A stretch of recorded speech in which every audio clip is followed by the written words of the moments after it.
শহরের কোলাহল থেকে একটু দূরে এই জায়গাটায় আসলেই মনটা অন্যরকম শান্ত হয়ে যায়। দেখতেই পাচ্ছেন চারপাশে সবুজ ঘাস, পরিষ্কার লেক আর আধুনিক ডিজাইনের সুন্দর ব্রিজ, যেটা এই রিসোর্টের একটা বড় আকর্ষণ।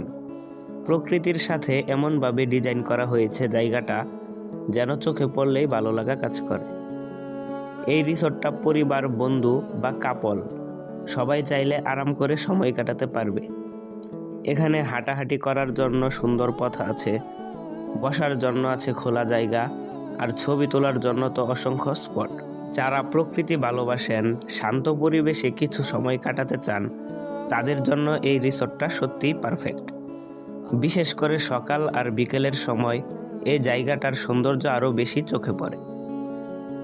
যদি আপনি ময়মনসিংহে ঘুরতে আসেন, তাহলে এই জায়গাটা অবশ্যই আপনার লিস্টে রাখবেন। এই ভিডিওতে আমরা আপনাদের রিসোর্টের পুরো পরিবেশ দেখানোর চেষ্টা করেছি, যাতে আসার আগে আপনি একটা ভালো আইডিয়া পান। ভিডিওটি ভালো লাগলে অবশ্যই লাইক দিবেন, কমেন্ট করে জানাবেন আপনার মতামত।